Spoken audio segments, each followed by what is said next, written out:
Good morning students. Myself Bhim Singh Shekhawat, Assistant Professor, Government Law College, Nagaur. हम जो topic discuss कर रहे हैं वो है समानता का अधिकार।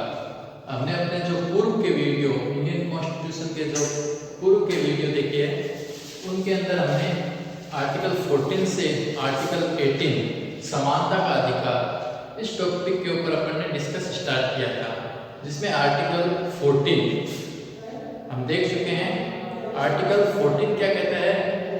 आर्टिकल 14 ये बताता है कि राज्य के द्वारा किसी भी व्यक्ति के साथ विधि के समक्ष समता अथवा विधियों के समान संरक्षण से वंचित नहीं किया जाएगा।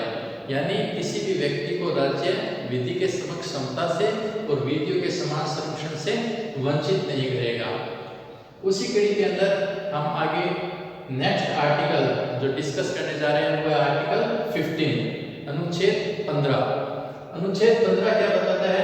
अनुच्छेद 15 यह कहता है कि किसी भी नागरिक के साथ में धर्म के आधार पर, मूल वंश के आधार पर, जाति के आधार पर, लिंग के आधार पर, जन्म स्थान के आधार पर अथवा इनमें से किसी भी आधार पर राज्य के द्वारा या किसी नागरिक के द्वारा कोई भी भेदभाव नहीं किया जाएगा। आर्टिकल 14 का जो प्रोटेक्शन प्राप्त था वो व्यक्ति को प्राप्त था। मीन्स उसमें न केवल भारत के नागरिक बल्कि गैर नागरिक विदेशी व्यक्ति भी शामिल थे। इसके अलावा कंपनी, कोई विधिक व्यक्ति, उन्हें भी आर्टिकल 15 का प्रोटेक्शन प्राप्त था। आर्टिकल 14 का संरक्षण प्राप्त था। जबकि आर्टिकल 15 केवल नागरिकों के लिए उपबंध करता है। यानी आर्टिकल जो 15 का संरक्षण है वो केवल भारत के नागरिकों को ही प्राप्त है। आर्टिकल 15 के अनुसार रिलीजन के आधार पर, रेस के आधार पर, कास्ट के आधार पर, सेक्स के आधार पर या बर्थ प्लेस के आधार पर किसी भी नागरिक के साथ कोई भेदभाव नहीं किया जाएगा। ये आर्टिकल 15 है। इसके कुल मिलाकर 6 सब क्लोज है। इन क्लोज को हम एक एक करके ध्यान से देखते हैं। First article 15। आर्टिकल 15 क्या कहता है कि राज्य के द्वारा धर्म के आधार पर, मूल वंश, जाति, लिंग, जन्म स्थान के आधार पर अथवा इनमें से किसी भी आधार पर किसी भी नागरिक के साथ किसी भी प्रकार की असमानता या भेदभाव नहीं किया जाएगा।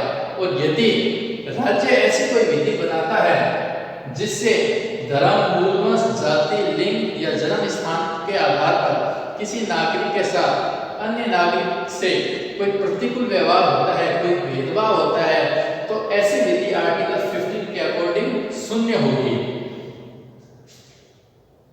Nainsukh versus state of UP. इस केस में क्या हुआ? इस केस के अंदर जो यूपी उत्तर प्रदेश सरकार है, इसने एक नोटिफिकेशन राज्य की जारी की जिसके अनुसार अलग अलग जो धार्मिक संप्रदाय थे उनके लिए अलग अलग निर्वाचन मंडल की व्यवस्था की गई। जब न्यायालय के समक्ष यह केस आया तो न्यायालय ने जो विभिन्न धार्मिक संप्रदाय के लिए पृथक निर्वाचन मंडल की जो विधि बनाई गई थी उसको अवैध घोषित कर दिया, क्योंकि ये जो वर्गीकरण किया गया था वो धर्म के आधार पर किया गया था। DP Joshi versus MP state. इस केस में क्या हुआ? इस केस के अंदर मध्य प्रदेश के अंदर मेडिकल जो कॉलेज था उसके अंदर मध्य प्रदेश से जो बाहर के छात्र थे उनको प्रवेश लेने के लिए मध्य प्रदेश के जो विद्यार्थी थे उनके एक्स्ट्रा प्रवेश शुल्क देना पड़ता था। यानी मध्य प्रदेश से जो बाहर के स्टूडेंट थे उनको वहां पर एडमिशन लेने के लिए एक्स्ट्रा प्रवेश शुल्क देना होता था। न्यायालय के सामने ये जब केस आया तो न्यायालय ने ये जो रूल बनाया गया था मेडिकल कॉलेज के द्वारा इसको वैध माना, उचित माना, क्योंकि यहाँ पर जो वर्गीकरण किया गया था वो निवास स्थान, आवास के आधार पर किया गया था, न कि बर्थ प्लेस के आधार पर। तो ये आर्टिकल 15 सब क्लोज 1। आर्टिकल 15 क्लोज 2 इससे थोड़ा वाइड है, क्योंकि आर्टिकल 15 क्लोज 1 है वो राज्य को यह कहता है कि आप किसी भी नागरिक के साथ धर्म के आधार पर,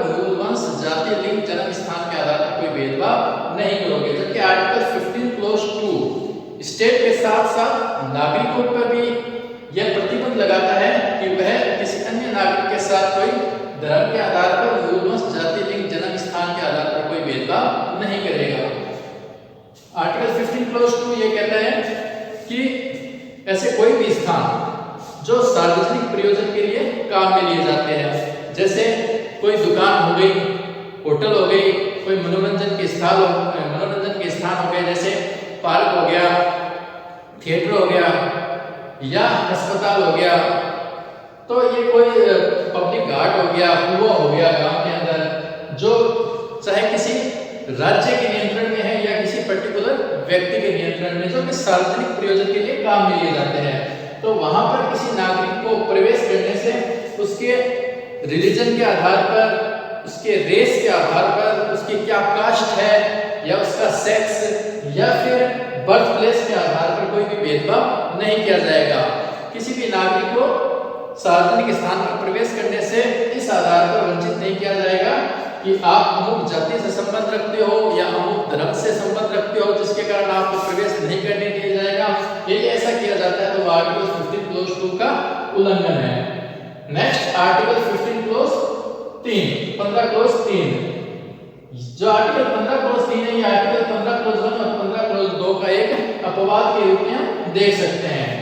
आर्टिकल 15 क्लोज 3 जो स्त्री और जो बालक है उनके लिए कुछ विशेष प्रोविजन करता है, जबकि आर्टिकल 15 क्लोज 1 में हमने देखा है कि लिंग के आधार पर किसी प्रकार का कोई भेदभाव नहीं किया जाएगा। जबकि आर्टिकल 15 क्लोज 3 जो फीमेल है, जो औरत है या जो बच्चे है, चाइल्ड है, उनके लिए विशेष प्रोविजन करता है।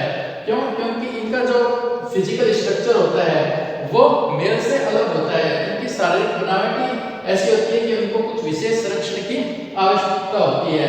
इसलिए हमारे संविधान के द्वारा आर्टिकल 15 क्लोज 3 में जो स्त्री है और जो बालक है उनके लिए कुछ विशेष प्रोविजन किए गए हैं, जैसे लेडीज को प्रसूति अवकाश प्राप्त है। इसी प्रकार से बालकों के लिए निःशुल्क और अनिवार्य शिक्षा की भी व्यवस्था की गई है। यदि कोई ऐसी विधि बनाई जाती है जो किसी लेडीज के लिए विशेष उत्पन्न करती है और वो किसी पुरुष पर लागू नहीं होती, तो उस विधि को इस आधार पर शून्य घोषित नहीं किया जाएगा कि वो आर्टिकल 15 का कोई उल्लंघन करती है। नेक्स्ट आर्टिकल 15 क्लोज 4, आर्टिकल जो 15 क्लोज 4 है वो भारत के संविधान में 1951 में जो संविधान का प्रथम संशोधन हुआ उसके द्वारा जोड़ा गया। आर्टिकल 15 क्लोज 4 में कहता है कि सामाजिक और शैक्षणिक रूप से जो पिछड़े हुए वर्ग है या अनुसूचित जाति और अनुसूचित जनजाति जो पिछड़ी हुई है उनके लिए विशेष उत्पन्न किए जा सकते हैं। आर्टिकल 15 क्लोज 4 को भारत के संविधान में जोड़ने की जरूरत क्यों पड़ी? क्योंकि सुप्रीम कोर्ट के सामने एक केस है मद्रास राज्य वर्सेस चंपाकम दोराई राजन। इस केस में क्या हुआ? इस केस के अंदर जो विभिन्न जाति है उनके लिए प्रवेश के लिए, मतलब कॉलेज में प्रवेश के लिए अलग अलग जातियों के लिए आरक्षण की व्यवस्था की गई। तो अलग अलग जातियों के लिए जब आरक्षण की व्यवस्था की गई तो जो योग्य विद्यार्थी थे उनको कॉलेज में एडमिशन नहीं प्राप्त हुआ। तो वो जब न्यायालय के समक्ष गए तो न्यायालय ने ये जो आरक्षण की व्यवस्था की थी इसको शून्य घोषित कर दिया, अवैध घोषित किया कि ऐसा नहीं किया जा सकता, क्योंकि ऐसा किया जाने से जो योग्य विद्यार्थी है, जो इंटेलिजेंट होनहार छात्र है, उनको कॉलेज में प्रवेश नहीं प्राप्त होगा। तो इस केस के अंदर जो डिसीजन आया उसको दूर करने के लिए फिर आर्टिकल 15 क्लोज 4 को जोड़ा गया, क्योंकि कई ऐसे वर्ग होते हैं जो कि सामाजिक और शैक्षणिक रूप से पिछड़े हुए हैं या अनुसूचित जाति और अनुसूचित जनजाति जिनका अभी तक प्रोग्रेस नहीं हुआ। उनका प्रोग्रेस कब होगा? जब उन्हें कॉलेजों में, शिक्षण संस्थाओं में प्रवेश मिलेगा, तभी वो अपना प्रोग्रेस कर सकेंगे। इसलिए आर्टिकल 15 क्लोज 4 के द्वारा सामाजिक और शैक्षणिक रूप से जो पिछड़े हुए वर्ग हैं और अनुसूचित जाति और अनुसूचित जनजातियों के लिए विशेष उपबंध किए गए। बालाजी वर्सेस मैसूर राज्य, बालाजी वर्सेस मैसूर राज्य के अंदर जो पिछड़े वर्ग था उसमें से भी और अधिक पिछड़े वर्ग का वर्गीकरण कर दिया गया, और जब कॉलेज में एडमिशन दिया गया तो ये कुल मिलाकर पिछड़े वर्ग, अधिक पिछड़े वर्ग, SC ST इन सब का मिलाकर 68% हो गया और पीछे केवल 32% बचा। तो न्यायालय के समक्ष जब ये केस आया तो न्यायालय ने कहा कि पिछड़े और अधिक पिछड़े वर्ग में वर्गीकरण किया गया है वो अनकॉन्स्टिट्यूशनल है, असंवैधानिक है, ऐसा नहीं किया जा सकता। तो बालाजी वर्सेस मैसूर राज्य के बाद में इंदिरा साहनी वर्सेस भारत सिंह का केस जब न्यायालय में आया तो न्यायालय ने बालाजी वर्सेस मैसूर राज्य के डिसीजन को उलट दिया और सुप्रीम कोर्ट ने किया पिछड़े और अधिक पिछड़े वर्ग में वर्गीकरण किया जा सकता है, पिछड़े वर्ग में से भी अधिक पिछड़े वर्गों को निकाला जा सकता है, परंतु कुल मिलाकर जो आरक्षण है उसकी लिमिट 50% से अधिक नहीं हो सकती। कुछ विशेष परिस्थितियों में आरक्षण 50% से अधिक हो सकता है, परंतु सामान्य नियम यही है कि 50% से अधिक आरक्षण नहीं हो सकता। तो ये article 15 clause 4। Doctor Neelima versus dean post graduate studies agriculture university Andhra Pradesh. इस केस में न्यायालय के सामने क्वेश्चन ये पुट अप हुआ कि यदि कोई उच्च जाति की महिला है, यदि वह किसी अनुसूचित जाति के पुरुष से विवाह करती है तो क्या वह आरक्षण प्राप्त कर सकती है? तो इस केस में न्यायालय ने यह डिसीजन दिया कि यदि कोई उच्च जाति की महिला किसी अनुसूचित जाति के पुरुष से विवाह कर लेती है तो भी वह आरक्षण की हकदार नहीं है।